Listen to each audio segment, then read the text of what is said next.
बड'लेण्ड एफेयार्सआव बरायनाय जाबाय। स्टुडिय'आव दङ आं पिंकी बाग्लारी। बे समाव जों नोंथांमोननो मोननैसो रादाब लानानै फैदों, बिदिब्ला नोंथांमोना नायलांदो। आसामनि सोलोंथाइ बिफाननि मन्थ्रि बिथां रानुज पेगुआ आसामनि ओइचएसएलसि आरो ओइचएसनि फाइनाल इयारनि रिजाल्टखौ 25 जुलाइनिफ्राय 30 जुलाइनि गेजेराव होनो नाजागोन होनना फोरमायथिदों। मोनसे मोजां खौरां, बिएससि नार्सिं एबा post basic BSc nursing pass जानायफोरनि थाखाय गासै 466 टा पस्ट फैदों। बे पस्टनि थाखाय अनलाइन एप्लाइ खालामनायनि लास्ट डेटआ 31 जुलाइसिम होनना मोनथिना मोननाय जादों।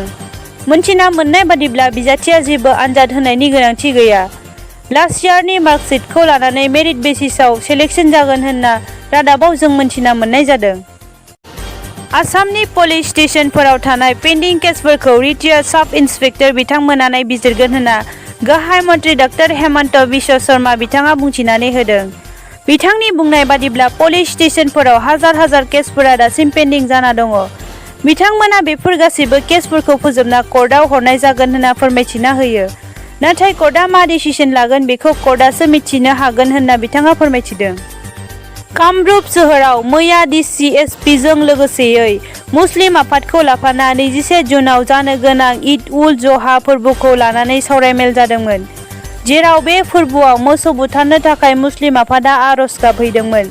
नाथाय डिसिएसपि बिथांमोना बे सोहोराव मोसौ बुथारनो मोननाय नङा होनना अर्डार होबाय। इउपिपिएल गभर्नमेन्टआ बिथां धनन्जय बसुमतारी आरो विल्सन हासदानो दिनै समायखिरा लाहोनायजों लोगोसे बिबान गथायबाय। मिथिनानै मोननाय बादिब्ला बिथांमोननि मादाव धनन्जय बसुमतारीनो handloom and textile food processing बिफान आरो विल्सन हासदानो urban development seed and IT बिफानखौ गथायनानै होनाय जायो। Jorhat institute of science and टेक्न'लजिआव 6 जन सुबुंखौ साख्रिनिफ्राय होखारनाय जाबाय। मुङा फारियै हेमन्त गगৈ, रिमजिम गगৈ, मानास गगৈ, नुलु बाल्मिकी, मुकुल गगৈ आरो रामेश बरा। कन्ट्रेक्चुएलआव मावनायनि उनाव बिथांमोना रेगुलारसिम मोननो हादोंमोन। नाथाय बिथांमोननि एपइन्टमेन्टखौ सिस्टेमनि बेरेखा होनना मोनथिना मोननायनि उनावसो बे जाथाया जायो। बिटिआर खुंथाय प्रमद बर'नि सोरखाराव गासै सा 17 जन सुबुंफोरा गुबुन गुबुन बिफानफोरखौ सामलायगासिनो दं। बेनिनो इउपिपिएलनिफ्राय सा 9, बिजेपिनिफ्राय सा 7 आरो जिएसपिनिफ्राय सासे एमसिएलएआ गुबुन गुबुन बिफानखौ सामलायगासिनो।